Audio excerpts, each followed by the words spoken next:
Assalamualaikum warahmatullahi wabarakatuh. Perkenalkan, nama saya Akmal Alif Rifki dengan NIM 33362200073. Kali ini saya akan mempresentasikan resume materi K3 untuk memenuhi nilai tugas pertemuan ke-7 dengan dosen pengampu Ibu Siti Asiah MT. Bab pertama, kesehatan dan keselamatan kerja. Definisi K3. K3 adalah singkatan dari keselamatan dan kesehatan kerja. K3 merupakan suatu disiplin ilmu yang berfokus pada upaya untuk meminimalkan resiko dan bahaya yang terkait dengan aktivitas kerja, sehingga dapat tercipta kondisi kerja yang aman dan sehat bagi para pekerja. K3 mencakup berbagai aspek, seperti identifikasi risiko, pencegahan kecelakaan kerja, pengendalian bahaya, peningkatan kesehatan kerja, dan lain sebagainya. Dalam praktiknya, implementasi K3 dapat membantu mengurangi jumlah kecelakaan kerja, penyakit akibat kerja, serta menimbulkan produktivitas dan efisiensi di tempat kerja. Dasar-dasar hukum K3. Berikut adalah dasar-dasar dari hukum K3. Yang pertama, Undang-Undang Nomor 1 Tahun 1970 tentang Keselamatan Kerja. Undang-undang ini menyatakan bahwa setiap pengusaha wajib menyelenggarakan K3 di tempat kerja yang memberikan perlindungan kepada pekerja dari bahaya dan risiko kerja. Yang kedua, Peraturan Pemerintah Nomor 50 Tahun 2012 tentang penerapan sistem manajemen K3. Peraturan ini mengatur tentang tata cara penerapan sistem manajemen K3 di perusahaan dan memuat standar-standar K3 yang harus dipenuhi oleh perusahaan. Yang ketiga, Peraturan Menteri Ketenagakerjaan Nomor 5 Tahun 1996 tentang kewajiban pengusaha untuk menyelenggarakan keselamatan dan kesehatan kerja. Peraturan ini menetapkan kewajiban bagi pengusaha untuk menyelenggarakan K3 di tempat kerja dan memberikan perlindungan kepada pekerja dari bahaya dan risiko kerja. Yang keempat, Peraturan Menteri Ketenagakerjaan Nomor 13 Tahun 2011 tentang pelaporan kecelakaan kerja. Peraturan ini mengatur tentang tata cara pelaporan kerja oleh pengusaha kepada instansi pemerintah yang berwenang. Yang kelima, Peraturan Menteri Ketenagakerjaan Nomor 3 Tahun 1982 tentang pengawasan keselamatan kerja.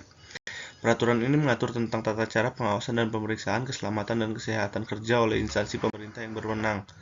Selanjutnya ada teori efek domino. Teori efek domino atau domino teori adalah teori yang diterapkan pada bidang keselamatan dan kesehatan kerja atau K3 yang menyatakan bahwa kecelakaan atau insiden yang terjadi di tempat kerja bisa menyebabkan terjadinya rangkaian kejadian atau efek domino yang lebih besar dan berbahaya.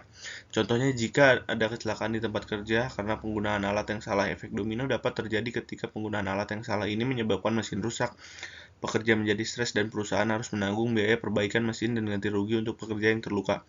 Semua hal ini dapat menyebabkan efek domino yang lebih besar pada perusahaan, seperti penurunan produktivitas, peningkatan biaya, dan dicap buruk di mata karyawan dan masyarakat.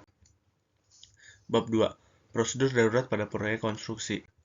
Keadaan darurat. Keadaan darurat adalah situasi yang tidak terduga dan memerlukan tindakan segera untuk mencegah terjadinya bahaya atau meminimalkan kerusakan yang terjadi. Keadaan darurat dapat terjadi di berbagai situasi, baik di lingkungan kerja maupun di lingkungan sekitar kita.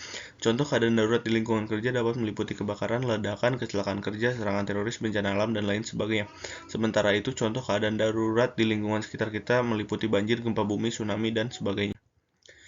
Selanjutnya ada tanggap darurat. Tanggap darurat atau emergency response adalah tindakan cepat dan tepat yang dilakukan untuk mengatasi keadaan darurat atau bencana yang terjadi. Tanggap darurat meliputi semua kegiatan yang dilakukan pada saat keadaan darurat terjadi, termasuk pengamanan, penanganan, dan pemulihan serta setelah keadaan darurat teratasi.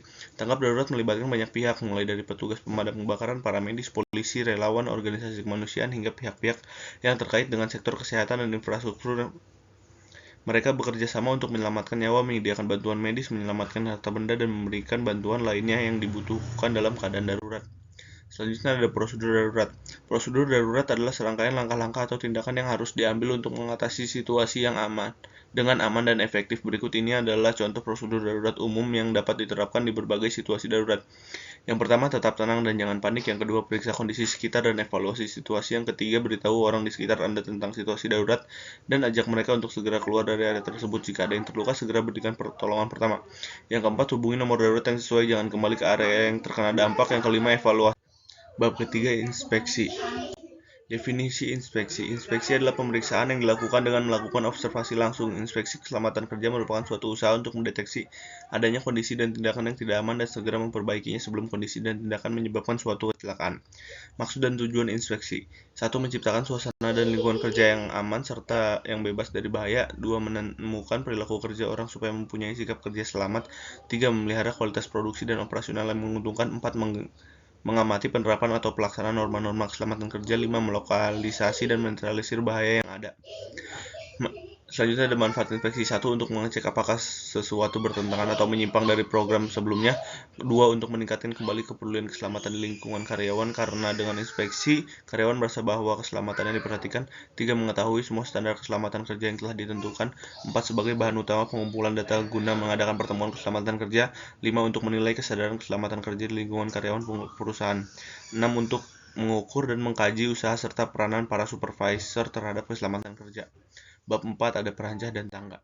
Definisi perancah dan tangga. Perancah adalah suatu konstruksi temporeri yang terdiri dari rangkaian balok, tiang, dan platform yang digunakan untuk mendukung pekerjaan di ketinggian pada saat pembangunan, perbaikan, atau perawatan bangunan. Perancah digunakan untuk memberikan platform yang aman bagi pekerja untuk berdiri, berjalan, atau melakukan tugas lainnya pada ketinggian yang lebih tinggi dari permukaan tanah. Sementara itu, tangga adalah alat yang digunakan untuk naik turun dari suatu tingkat ke tingkat lainnya, biasanya dalam bangunan atau konstruksi yang lebih kecil. Tangga terdiri dari serangkaian anak tangga, biasanya terbuat dari kayu, beton, atau logam yang dihubungkan oleh balok atau string. Selanjutnya ada fungsi perancah dan tangga. Fungsi perancah. Fungsi perancah atau stagger merupakan alat untuk membantu pekerja konstruksi bangunan. Perancah dibuat apabila pekerjaan bangunan mencapai ketinggian 2 meter dan tidak dapat dijangkau oleh pekerja. Fungsi tangga. Tangga berguna sebagai pengaman saat bekerja, sebagai penyangga peralatan, dan tangga digunakan untuk menjangkau atau bekerja di atas ketinggian dalam waktu lama. Bab 5. Pekerjaan konstruksi bangunan gedung. Pekerjaan tanah. Tanah merupakan tempat bertumpunya pondasi sebuah bangunan. Pengetahuan mengenai sifat-sifat fisik tanah sangat berguna untuk menentukan metode pencegahan terhadap bahaya yang mungkin terjadi pada pekerjaan tanah. Jenis tanah. Jenis yang pertama ada tanah lempung basah, tanah lempung kering, tanah cadas, pasir basah, pasir kering, kerikil, dan lumpur. Jenis pekerjaan tanah yaitu ada galian, timbunan, pemadatan, dan pekerjaan bawah tanah. Bab 6. Pedoman bekerja di ruang terbatas. Definisi ruang terbatas. Ruang terbatas adalah ruang yang cukup besar di mana seorang pekerja dapat memasukinya sebagian atau seluruh badannya dan mengerjakan tugasnya di dalam ruang terbatas tersebut.